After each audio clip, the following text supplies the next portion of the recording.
Ikut Purnawirawan ini termasuk kita sedih juga. Kok di ujung perjuangannya orang udah jadi wakil presiden, ya, 6 bulan baru bersuara. Iya Harusnya juga, kan bersuara dulu waktu sebelum MK. diputuskan MK. ya.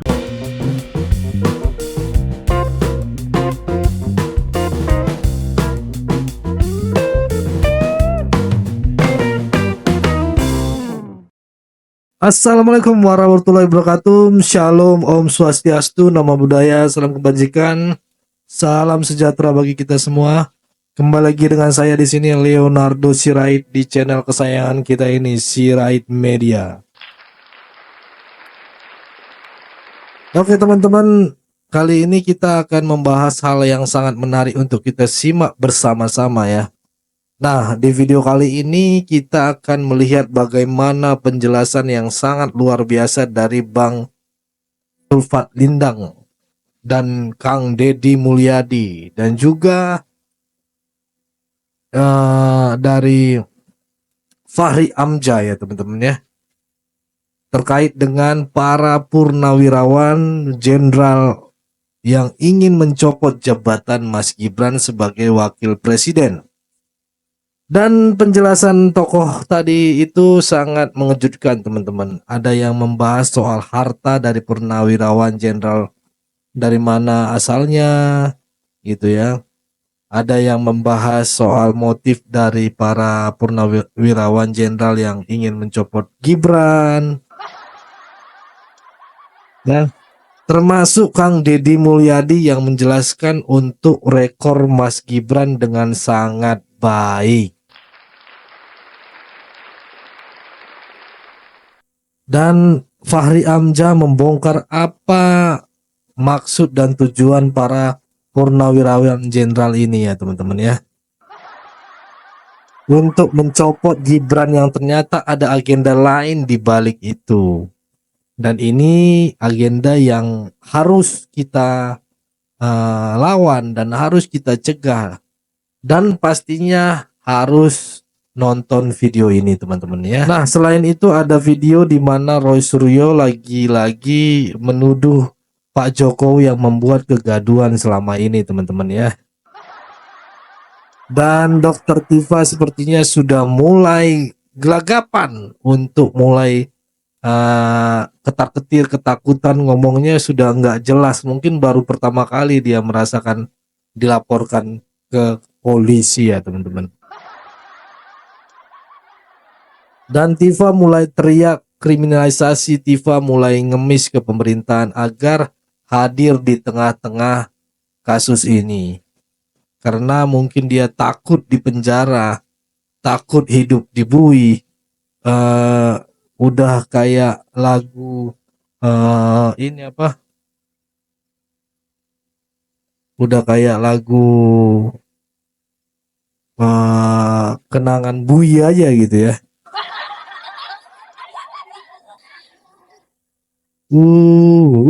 Aku dibui. Oke teman-teman, sebelum kita mulai videonya jangan lupa untuk like, subscribe, dan share.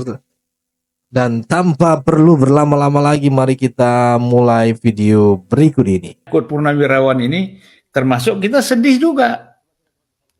Kok di ujung perjuangannya orang udah jadi wakil presiden, ya, 6 bulan baru bersuara. Iya Harusnya juga, kan bersuara dulu waktu sebelum MK. diputuskan MK. ya. Datang 1000 purnawirawan gitu dengan berikut siapanya, datang ke MK. Tidak setuju dengan keputusan ini. Khawatir sama orang sekarang. Emang mereka benar tuh waktu jadi pejabat itu. Waduh. Berapa tanah rakyat yang diambil? Ya, tidak semua ya. Tapi sebagian kan kita tahu. Kekayaan-kekayaannya tuh sekarang ratusan miliar dari mana? Mereka marah karena Jokowi dan keluarga. Kalau sekarang Mas Gibran diributkan, kenapa sih diributkan terus-terusan? Apakah karena proses mekanisme di MK-nya? Menurut saya sih itu mah faktor pemicu. Faktor pemicu yang paling utamanya apa ya? Marah aja. Marah aja betul. Pak Jokowi dan keluarga yang diharapkan dukung pasangan ini tiba-tiba mencalonkan diri dari berpasangan dengan yang lain. Itu aja masalahnya. Kenapa jadi marah? Ya marah karena kekuatannya hilang, separuh kekuatannya pergi. Kalau separuh kekuatannya pergi, emang bagaimana? Ya potensi kalahnya tinggi. Terus kenapa Mas Gibran dimasalahin? Mas Gibran dimasalahin kenapa? Karena bukan persoalan hanya anak presiden yang dimalahin, anak presiden juga banyak kok. Gitu loh.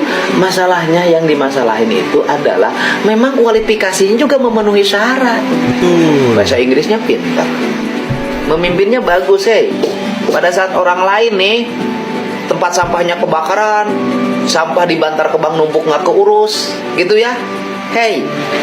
Tuh di Solo sudah bikin tuh pabrik pengelolaan sampah, nanti melahirkan energi listrik. Bukankah itu prestasi? Ya kan? Ya terlepas dari persoalan bahwa kontroversi banyaknya proyek strategis nasional di situ, tetapi juga manajemen kepemimpinannya baik. Iya, benar. Jangan salah loh, bungkukin badan kayak gini, ukuran anak presiden teh hese. Nah, dengerin tuh Kang Deddy Mulyadi. Sebanyak apapun proyek strategi nasional, ketika Mas Gibran menjadi wali kota Solo, kalau Mas Gibran tidak bisa memanage kepemimpinannya dengan baik ya, pasti nggak bakalan berhasil juga itu teman-teman ya. Benar nih, dengerin ya. Ini kata Kang Deddy Mulyadi, luar biasa atas penjelasannya teman-teman ya. Di antara problem dari semuanya sekarang ini yang mencoba menyerang Gibran itu, menurut saya itu karena nggak suka Prabowo. Sebenarnya gitu. Iya. Jadi dia sudah terjebak sebenarnya pada pikiran kecil ini. Coba cek semuanya, intinya nggak suka Prabowo. Kalau misalnya Gibran jadi wakil Ganjar, no problem. No ya? problem pasti. Wow. Gibran jadi wakilnya Anies Baswedan lebih nggak problem lagi. Iya. Tapi ini karena menjadi wakilnya Prabowo. Dan menang. Dan mereka terjebak pada pikiran kecil tentang orang. Mereka sudah memblacklist orang yang bernama Prabowo. Saya tahu ini kalau kita cerita bagaimana orang-orang itu sampai pada kesimpulan itu, ya menurut saya itu agak memalukan begitu ya. Karena soal ketersinggungan dengan gaya, ya kan? Soal kekecewaan dari fakta bahwa dia berasal dari rezim Orde Baru dulu, yang orang tidak tahu bagaimana tarik-menarik dinamika antara Prabowo dengan rezim Orde Baru. Kenapa di elit-elit militer dia itu menjadi, pada waktu itulah, dianggap pengganggu lah. Ya. Sebagian karena sikap kritisnya, karena keberanian bertemu aktivis kayak kita, ya kan? Dianggap Karena pengganggu, ya kan, outspoken, Pak Prabowo. berani bicara, berani melontarkan perlunya reformasi ekonomi pada saat Orde Baru begitu kuat berkuasa. Tapi orang-orang itu dari dulu memang punya masalah pribadi dengan Prabowo. Jadi kalau kita cari rasionalitasnya tentang Gibran, tentang Pak Jokowi, nggak ada. Simply karena Pak Jokowi membiarkan, ya kata Pak Jokowi, Gibran sudah dewasa, ngapain dilarang-larang kan? Masa orang sudah jadi wali kota masih diatur kayak anak masih nyusu sama ibunya, kan nggak bisa begitu dong gitu. Tapi lagi-lagi kalau nyebut nama-nama, begitu dia nyerang Gibran tuh pasti punya masalah dengan Pak Prabowo. Karena Prabowo ini menurut saya, ini yang kita baca sejarah ya. Abang bayangkan aja. Ini orang dalam bahasa lain ya, kalau kita bicara pemimpin-pemimpin pemersatu di dunia seperti Mandela gitu ya. Itu orang-orang yang memang mengalami juga dalam dimensinya dia pahit getir dari hidup dalam transisi dari otoritarianisme lalu mengikuti demokrasi, bikin partai politik, mengirimkan ribuan orang menjadi pejabat publik dalam transisi. Sehingga kalau dibilang ini tokoh demokrasi, dia aktif menghidupkan partai politik sebagai backbone inti dari demokrasi kita. Dan tekun dia bertarung berkali-kali. Dan dia mengetawakan dirinya karena kalah berkali-kali. Dia ketawain dirinya. Iya. Sering kalah katanya gitu. Datang ke Pak Jokowi katanya, Pak saya belajar sama Bapak. Karena saya kalah sama Bapak 2 kali katanya. Di zaman Ibu Mega dijadiin wakil, nggak ada orang ribut. Betul, nggak ada orang Ya. ribut. Ya. Karena menjadi bagian dari mereka, Kemarin juga jadi menteri nggak ribut Iya. karena dianggap membantu Pak Jokowi juga. Itu menciptakan stabilitas buat Pak Jokowi, nggak marah. Tapi begitu Prabowo mau mimpin, ini yang menakutkan mereka. Banyak nih kelompok-kelompok takut itu saya mengerti. Tapi orang ini takut kalau kita bersatu, takut kalau kita mandiri, takut kalau Prabowo punya determinasi tentang keadilan sosial, itu yang mereka takut. Wow.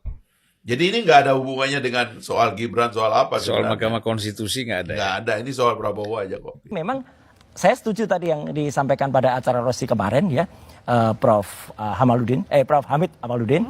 Sayang banget nih yang memulai gaduhnya ya memang Pak Jokowi karena sejak awal nggak mau menunjukkan. Lo. Mulai gaduhnya malah disebutnya Pak Jokowi. Nah itu Apa kan iya? mindset yang saya bilang kan, mindsetnya seakan-akan yang dituduh jadi yang salah. Ketawa, ini Roy, yang sangat ketawa, menakutkan, Roy. Mbak. Lepaskan. Ini sangat buruk jika ini dibiarkan terjadi. Oleh karena itu kita tunggu proses persidangan Ya. agar mindsetnya berubah semua, kebenaran terungkap, segalanya terang benderang. Pertanyaannya begini loh. Yang ingin saya sampaikan bahwa Pak Jokowi si presiden itu udah milik bersama, milik bangsa. Jadi kalau toh rakyat ada mempertanyakan, persoalkan, itu bagus-bagus saja. Dan Pak Jokowi tidak perlu tersinggung karena dia milik rakyat. Namun saya juga membela hak dia. Kalau sudah berlebihan merasa tersinggung, dia punya hak untuk membela diri. Gitu. Sebagaimana kalau saudara Roy juga punya masalah, dia juga punya hak untuk mempertanyakan. Setuju, Prof. Jadi masing punya hak. Disinilah nanti lembaga polisi atau pengadilan yang kemudian mengolah proses. Tapi hak masing-masing itu harus dijaga. Jadi saya membela Pak Jokowi sekaligus juga saya membela hak Anda. Etika berkomunikasi, bernegara, bermedsos ini yang perlu kita jaga. Sebab sekarang semakin liar, semakin kacau. Jadi menurut Prof akan lebih etis kalau ini memang prosesnya berlangsung hingga ke pengadilan. Sampai Oh proses iya, hukumnya bagi selesai. saya ini bagus.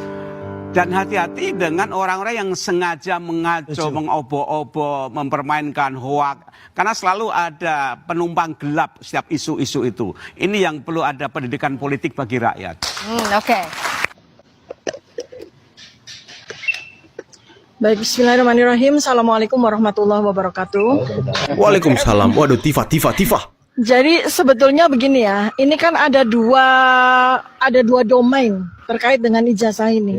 Pertama adalah domain hukum, ya, ada fakultasnya sendiri yaitu ruang pengadilan, dan ada domain ilmiah, di mana kami ada di situ. Sekarang kami para akademisi, orang-orang peneliti seperti ini, istilahnya dilaporkan lah ya gitu ya, dilaporkan. Maka disinilah saya mengimbau. Karena saya yakin juga pemerintah sebetulnya sudah memirsa kami gitu ya. Memirsa. Maka kami sampaikan di sini bahwa pemerintah harus hadir. Selesaikan ini secara beyond law, beyond science ya. Kenapa? Karena ini adalah aib dari negara kita. Ya, ini adalah aib catatan sejarah yang sangat buruk bagi negara kita. Maka pemerintah harus hadir di sini menyelesaikannya dengan baik, dengan arif dan bijaksana. Saya punya usulan, tetapi mungkin sebaiknya nanti akan saya sampaikan langsung kepada pemerintah. Bagaimana win-win solution yang tidak saja super cerdas, tetapi juga super arif dan super bijaksana. Jadi pemerintah harus hadir dan kita sama-sama berdiskusi untuk mencari langkah apapun yang terbaik. Bisa saya sampaikan sebagai seorang yang berkecimpung dalam dunia ilmiah, ya. Tetapi kalau orang hukum mungkin beda lagi, mungkin ya tuntutan hukumnya mungkin beda lagi. Ya. Kalau saya, bagaimana kita bisa menyelesaikan ini tanpa mencederai, tanpa merusak sejarah Indonesia? Karena apa yang sudah terjadi tidak bisa dihapus lagi. Tapi kedepannya, kalau kemudian kriminalisasi dilakukan terus-menerus kepada para ilmuwan, ya, dengan ilmu dan teknologi mau diberangus dengan cara apa? Tidak bisa. Itu yang saya kan betul kepada Nangis Tifa, nangis aja Tifa. Karena ini kita perang bukan soal hukum, bukan soal sains, ini beyond hukum, beyond science. Dan di saat titik momen inilah pemerintah harus hadir, ya, harus hadir. Tidak cukup dalam forum fakultas pengadilan, tidak cukup dalam forum fakultas universitas kan juga, gitu, karena otoritasnya yang salah kaprah itu membuat ini semua menjadi nihil dan tidak solutif. Maka pemerintah sekali lagi saya imbau untuk hadir. Demikian yang bisa saya sampaikan. Begitu Pak Jokowi bergerak, sekarang mulailah narasi-narasi dimunculkan kembali. salah satunya oleh Abraham Samad. Ya dibilang Pak Jokowi kriminalisasi lah, membungkam pendapat kritis. Itu paling bisa nih orang-orang ini ya. Bisa ya. Terus framing. Padahal kita sama-sama tahu gitu, yang memulai siapa. Betul. Yang cukup sabar selama ini siapa. Dan ketika Pak Jokowi bertindak, bingung semua. Ini informasi A1 pasti terpidana itu ya, minimal 4 nama termasuk Dokter Tifa ya.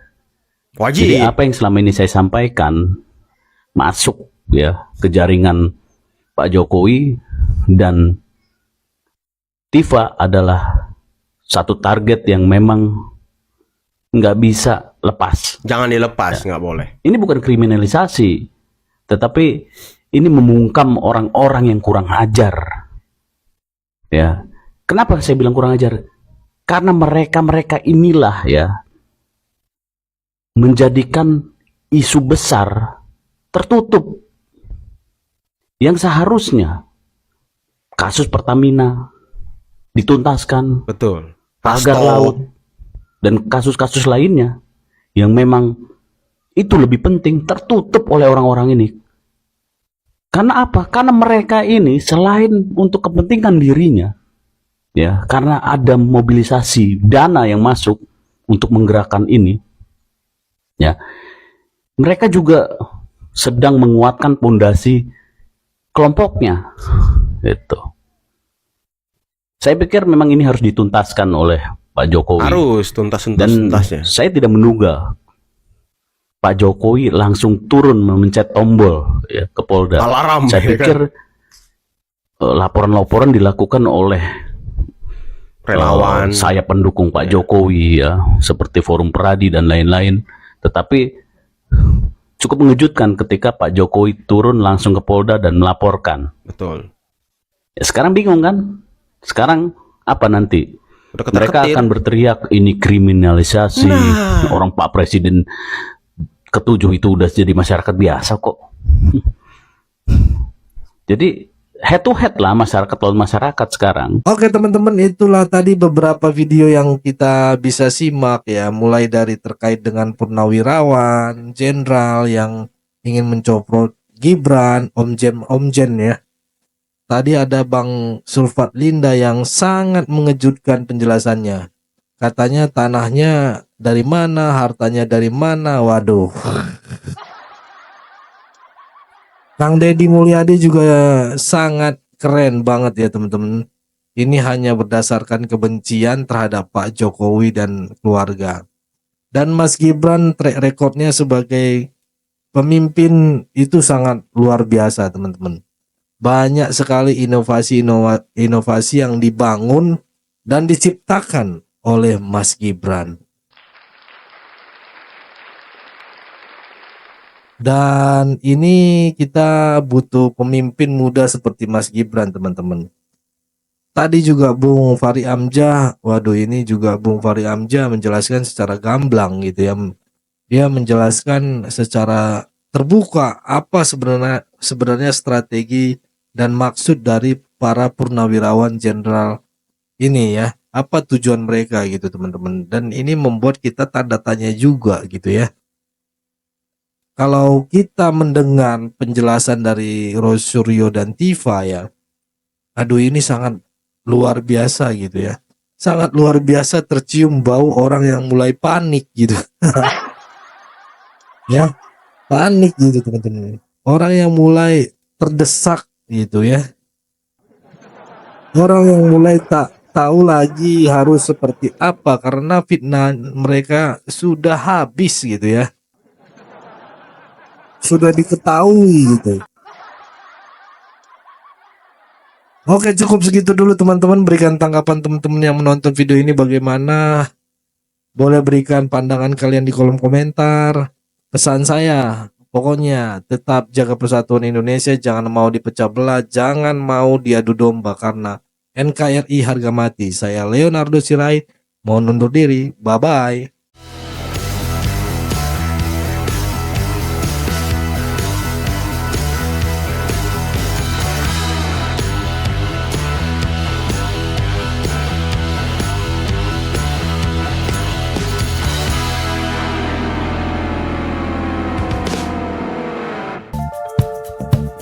Kawan-kawan yang mau mendukung Sirait Media, boleh melalui rekening ini, dan bisa melalui Kris Mobile Banking ini. Dengan cara scan barcode Kris ini, di mobile banking, kawan-kawan.